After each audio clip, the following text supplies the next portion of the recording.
আরে আমি এক মাস্তানা, আমার নাই ঠিকানা, মুল্লুক জোরে তাল্লুক আমার যখন যেথায় যাই। আরে সেলাম ছাড়া সেলামিও সঙ্গে কিছু পাই। তিরে তে তে তিরে তে তে। ভাই, আপনার মনে তো সুখ থেকে আসে? আপনি যে সুরে গান গাইতেছেন ভাড়াটে তো দৌড়ে আসবো। আরে না, আমি যে মিষ্টি সুরে গান গাইতেছি সবাই আমার গানের প্রশংসা করব, কেউ বিরক্ত হইব না। জি না, এখনকার পোলাপান এই ধরনের গান শোনে না। আচ্ছা, আপা কেমন আছে কোন? সে আবার খারাপ ছিল কোন দিন? তার মনে এত সুখ থেকে আসে আমি কইতে পারব না। আর তাছাড়া আমি তো রিসোর্টে থাকি, দিনে তার লগে একবার দেখা হয়, দ্বিতীয়বার দেখা করার কোনো ইচ্ছাই হয় না। আচ্ছা, বউরে বাড়িতে রেখে ভিতরে থাকতে আপনার শরম করে না? ভাইয়া বাড়িতে নাই, তাছাড়া গ্রামে আমার পিছনে কত শত্রু, এর মধ্যে আপনি আপার সাথে কেমনে থাকেন? আরে তোমার আপাই তো আমার বাড়িতে থাকতে দেয় না, আমি রিসোর্টে থাকি, সে বিরাট খুশি। কবিতাও মাঝে মধ্যে রিসোর্টে এসে থাকে। আচ্ছা, তোমরা বাড়িতে যাবো কোন দিন? কুসুম তো একদিন বাড়িতে যায়, বিপদে পড়ছিল। একা একা বাড়িতে যায় কোনো লাভ নাই, বুঝছো? পরিবারের সবাই একসাথে গেলে ভালো হইব। না না, সবার সাথে বাড়িতে যাওয়া যাবে না।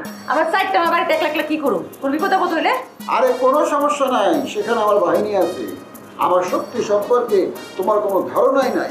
আমার বাহিনী থাকতে তোমাদের কোনো অসুবিধা হইব না, কোনো বিপদ হইব না। আমারে দেখে এলাকা সবাই ভয় পায়, জানো না? আপনি থাকবেন রিসোর্টে, তা দূরে থাকলে আমাকে খবর দিবেন কেমনি? আমগো বাড়িতে যদি ডাকাত পড়া আপনি টেরই পাবেন না। অবশ্যই টের পাবো। তোমরা সবাই মিলে যেদিন বাড়িতে যাবে সেদিন থেকে আমি বাড়িতে থাকবো।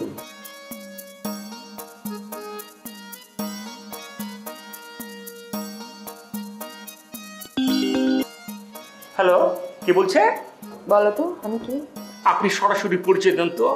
এত ধাঁধা করার কি আছে? মেজাজ কিন্তু খুব কিটমিটে আছে, জানেন? আচ্ছা, তো কি কারণে তোমার এত মেজাজ খারাপ, আমি কি একটু জানতে পারি? আগে পরিচয় দেন, তারপরে জানতে পারেন কিনা এটা বোঝা যাবে। আমি এতগুলো কথা বললাম তোমার সাথে এতক্ষণ যাব, তারপর তুমি আমাকে চিনতে পারোনি? না চিনতে পারিলি, কারণ চেনার চেষ্টা করিলি। আমি মিস জারা, এখন চিনতে পেরেছো? আমি আগে পয়সা নিয়েছি, চিনেছি, তারপর একটু ভাব নিলাম। পয়সা নিয়েছে? ভাব নিয়ে তুমি কি সুখ পেয়েছো? তুমি কি ভাবছো আমি কষ্ট পেয়েছি? তুমি আমার জন্য কষ্ট পেয়েছো? একে তো স্বপ্ন চিন্তা করি না। এখন বল কি জন্য কল করেছে? হ্যাঁ, তোমাকে ফোন করার পেছনে তো অবশ্যই একটা কারণ আছে। আজকে না তোমাকে নিয়ে আমি একটা স্বপ্ন দেখেছি, তা আমি মনে করলাম তোমাকে স্বপ্নটা জানানো দরকার, যার কারণে তোমাকে ফোন করেছি। তুমি আমাকে নিয়ে স্বপ্ন দেখেছ? এই কথা আমাকে বিশ্বাস করতে বলছো? আমাকে নিয়ে আবার কোন খেলা খেলছো ওই নাগিন? আরে না রে বাবা, শোনো, আমি অনেক পরিবর্তন হয়ে গেছি, একদম চেঞ্জ, নতুন একটা মানুষ। আর অ্যাকচুয়ালি তোমাকে নিয়ে আচ্ছা শোনো, তুমি আমার বাসায় আসো, হ্যাঁ? তোমাকে আমি স্বপ্নটা বলবো, আর তোমার সাথে দুটো আমার ইম্পর্টেন্ট কথাও আছে, সেগুলিও বলবো। চলে আসো। প্রশ্নই ওঠে না, আমি তোমাকে ভয় পাই। তোমার বাসায় গেলে আমি একটা বিপদে পড়ে যাবো। বিপদে পড়বা কেন? আশ্চর্য! আরে তুমি তো আমার বন্ধু, আমার খুব ভালো বন্ধু মানুষ তুমি আমার। তোমাকে আমি বিপদে ফেলতে যাবো কেন? আমার আমার কি লাভ বলো তোমাকে বিপদে ফেলে? 1 মাস পর আমার বিয়ে, এখন কোনো মেয়ের সাথে আমি যোগাযোগ রাখবো না। এখন আমাকে একটু সাবধানে থাকতে হবে, তাই তোমার বাসায় যাওয়া চলবে না। তুমি আরো কঠিন হয়ে গেলা কিভাবে? একটা সময় ছিল তুমি যারা শুনলে অজ্ঞান হয়ে যেতে, তোমার মন ভালো হয়ে যেত। আসো আসো আসো। হতো তো, কিন্তু এখন হচ্ছে না।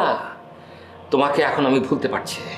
ভালো করেছো ভুলে গেছো, বাট তুমি কি জানো, আমি যদি ইচ্ছে করি তাহলে এক মুহূর্তে তোমাকে আবার আগের মতো পাগল বানিয়ে দিতে পারি। তুমি আমার কথায় উঠবা বসবা, উঠবা বসবা, এটা কি তুমি বিশ্বাস করো? না, বিশ্বাস করি না। তোমার বাসায় তুমি আমাকে নিতে পারবে না। আচ্ছা ঠিক আছে, তোমাকে আমার বাসায় আনতে হবে না, আর তোমার আসতে হবে না।